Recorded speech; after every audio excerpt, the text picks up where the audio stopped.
17장 에서와 야곱의 싸움.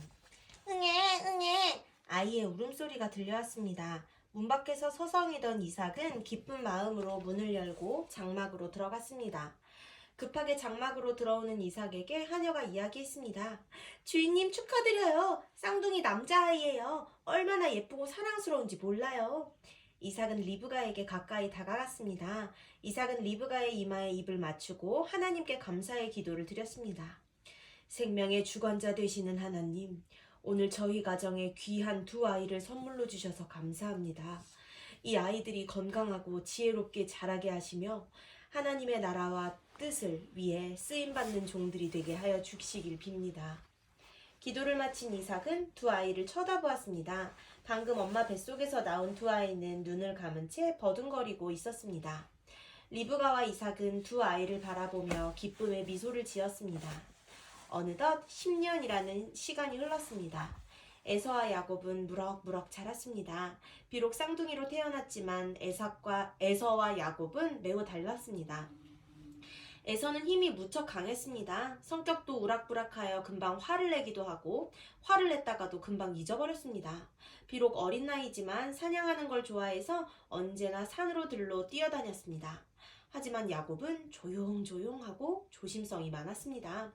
사냥하는 것보다 가정일을 좋아해서 어머니 리브가와 많은 시간을 보냈습니다. 야곱, 이리 와봐. 나와 함께 사냥하러 가지 않을래? 내가 멋진 창과 활을 만들었어. 어때? 멋지지 않아? 비록 나무를 깎아 만든 창이었지만 제법 그럴듯해 보였습니다.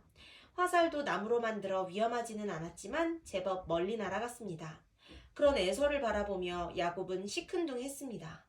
형, 미안한데 나는 엄마를 도와드리기로 했어. 오늘 많이 바쁘신가 봐. 청소도 해야 하고 손님들이 오셔서 음식도 준비해야 해. 사냥을 가는 대신 어머니를 도와드리면 어떨까? 그까짓 것들이야 하녀들이 하면 될 일인데 내가 술교할 필요는 없지. 나는 그냥 사냥이나 나갈래. 같이 나가기 싫으면 혼자 다녀올게. 너는 어머니 잘 도와드려. 그럼 다녀올게. 에서와 야곱의 대화는 언제나 이랬습니다. 야곱은 부모님의 말씀에 순종적인 반면 에서는 늘 밖으로 돌아다녔습니다. 이삭은 남성미가 넘치는 에서를 좋아했고 리브가는 순종적인 야곱을 좋아했습니다. 그렇게 시간이 흘러 이제는 둘 다 어엿한 청년이 되었습니다. 여전히 에서는 사냥을 나갔고 나갈 때마다 사슴이며 노루, 꿩이나 사냥 같은 짐승들을 잡아왔습니다. 그러면 그 짐승들을 요리해 온 가족이 나누어 먹었습니다.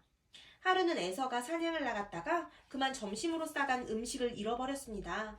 물통도 잃어버린 에서는 기진맥진했습니다. 어디 먹을 것이 없나? 오늘은 산짐승도 안 보이고 일진이 좋지 않네.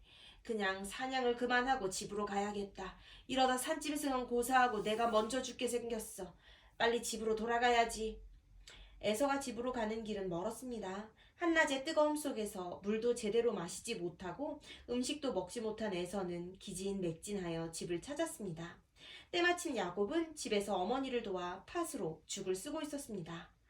그 냄새가 얼마나 맛있게 느껴지는지 지나가는 사람들마다 한 번씩 쳐다보았습니다. 어느덧 집에 도착한 에서는 급하게 부엌으로 달려가 물을 들이켰습니다. 그런데 부엌에서 야곱이 팥죽을 쓰는 것이 눈에 들어왔습니다. 야곱, 너 뭐하고 있니? 어머니를 도와 팥죽을 쓰고 있어. 야, 내가 배고파 죽겠는데 나에게 팥죽을 나누어주면 안 되겠니? 미안. 이건 어머니께서 특별히 부탁해서 만들고 있는 거야. 함부로 줄 수 없어. 두 사람은 팥죽을 놓고 옥신각신하였습니다. 그럴수록 에서는 화가 치밀어 올랐습니다. 이제는 막 야곱에게 고함을 치기도 했습니다. 형, 그러면 나에게 장자권을 넘겨줘. 그럼 팥죽을 먹게 해줄게. 그까짓 장자권이 뭐 대수라고. 넌 장자권을 가지고 당장 내게 팥죽을 줘. 에서는 자신이 얼마나 큰 실수를 저질렀는지도 모른 채 허겁지겁 팥죽을 먹었습니다. 무려 3그릇이나 팥죽을 먹은 에서는 배가 부르자 후회가 밀려왔습니다. 이까짓 팥죽 때문에 장자권을 넘기다니 내가 잠시 미쳤었나 보다. 하지만 어차피 내가 큰아들이니 장자권은 나에게 올 거야. 동생 주제에 형의 장자권을 넘보다니 안 될 말이지. 마음으로 에서는 훗날 장자권을 다시 빼앗아 오기로 결심하고 잠자리에 들었습니다. 몇 달이 흘렀습니다. 이삭이 에서를 불렀습니다. 에서야, 이제 내가 나이가 많고 살 날이 얼마 남지 않은 것 같구나. 이제 내가 너에게 장자의 축복을 위하여 기도해주고 싶구나. 나를 위하여 산짐승을 잡아다 요리해 먹게 해다오. 그 후에 내가 너를 축복하마. 장막 너머에서 이삭과 에서의 대화를 리브가가 듣고 있었습니다. 리브가는 마음이 급해져서 야곱을 불렀습니다. 야곱아, 아버지가 에서에게 축복하려는구나. 나는 너가 하나님의 복을 받아야 마땅하다고 생각한다. 그러니 너는 내가 시키는 대로 속히 하면 좋겠구나. 너는 빨리 에서의 방으로 가서 에서가 입던 옷을 가져오렴. 그 옷을 입고 내가 준비해준 음식을 가지고 아버지 방으로 가거라. 아버지에게 가서 너가 에서인 척하고 아버지가 주시는 축복을 너가 받기를 원한다. 어머니, 그게 무슨 말씀이세요? 제가 형의 축복을 가로채라고요? 그러다 아버지에게 들키는 날에는 분명 큰 벌을 받게 될 것입니다. 걱정하지 말아라. 내가 다 알아서 할 테니 너는 내가 시키는 대로 하면 된다. 리브가는 야곱을 데리고 밖으로 나갔습니다. 그리고 양의 털을 야곱의 팔에 붙였습니다. 매끄럽던 야곱의 팔이 에서의 팔처럼 거칠어졌습니다. 그리고 에서의 옷을 가져다 야곱에게 입혔습니다. 마지막으로 이삭이 좋아하는 요리를 만든 후 야곱의 손에 들려줬습니다. 자, 이제 아버지에게 가서 형의 목소리로 아버지가 좋아하는 요리를 만들어 왔다고 말하렴. 그리고 장자의 축복을 내려달라고 부탁하렴. 그러면 아버지는 분명 너에게 축복해 주실 것이다. 야곱의 심장이 두근거렸습니다.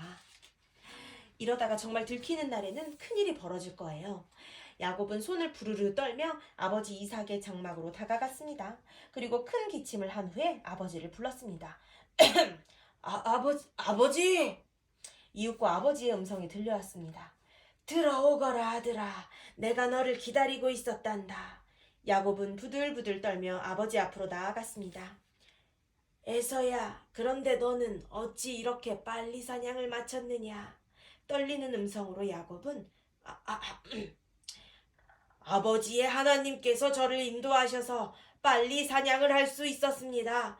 이제 이 요리를 드시고 저에게 축복을 내려주시옵소서 라고 말했습니다. 야곱의 음성이 떨렸던지 아버지 이삭은 이상한 낌새를 느꼈습니다. 에서야, 나에게 가까이 와보렴. 내가 너를 만지고 싶구나. 이제 야곱의 심장은 너무 떨려 심장 소리가 밖으로 들리는 듯 했습니다.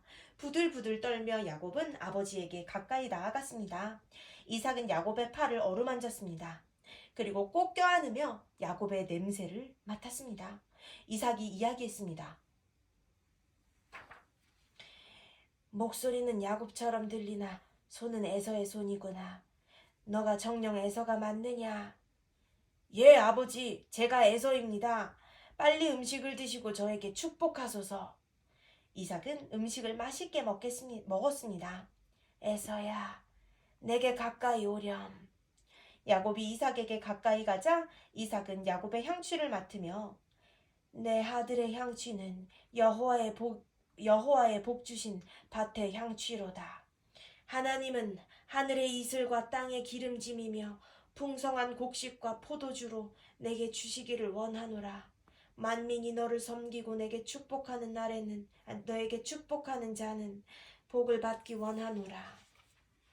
이삭은 오랫동안 야곱을 축복했습니다. 어느덧 저녁이 되었습니다. 에서가 허겁지겁 아버지의 장막을 찾아왔습니다. 아버지, 제가 아버지께서 좋아하는 짐승을 사냥해서 요리를 만들어 왔습니다. 이 음식을 드시고 저에게 축복하소서. 이삭은 깜짝 놀랐습니다. 방금 나에게 축복을 받은 자는 누구인가? 내가 이미 그에게 모든 축복을 다 주었느니라. 에서는 화가 머리 끝까지 났습니다. 그리고 아버지를 붙들고 소리치며 외쳤습니다. 저에게도 축복하소서. 저에게 빌 복을 남겨두지 않으셨습니까? 제발 저에게도 축복하소서. 야곱은 지난번에도 팥죽으로 내 장자권을 가로챘어요.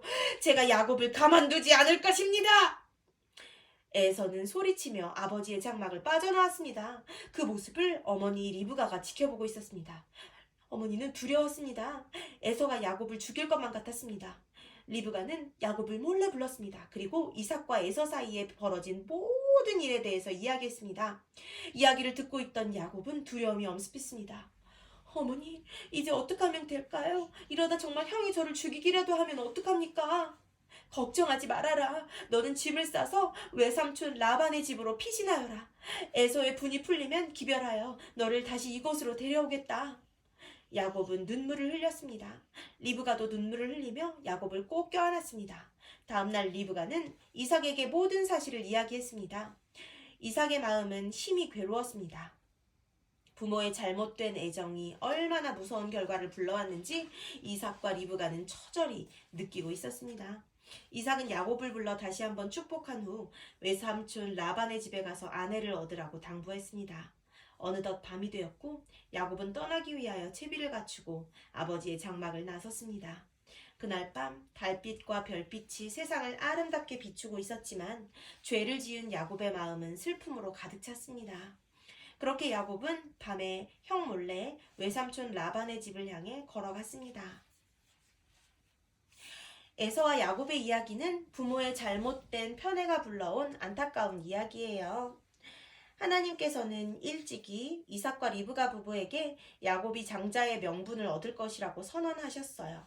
그러나 이삭은 자기의 뜻대로 하나님의 선언을 바꾸어 큰아들, 자기가 예뻐했던 큰아들 에서에게 장자의 명분을 주고자 했어요. 그리고 리브가도 하나님의 선언을 믿음으로 기다릴 수 있는 믿음이 부족해 억지로 그녀가 사랑하는 아들 야곱에게 장자의 명분을 주려고 했어요. 그런 잘못된 부모의 선택이 얼마나 무서운 결과를 가져왔는지 우리는 보았어요. 하나님은 당신의 뜻을 반드시 이루시는 분이에요. 그리고 우리에게 하신 약속도 반드시 지키시는 분이랍니다. 그래서 우리는 하나님의 뜻과 하나님의 약속이 이루어질 것을 믿으며 믿음으로 기다릴 줄 알아야 해요. 가끔 기도의 응답이 늦게 이루어질 수 있어요.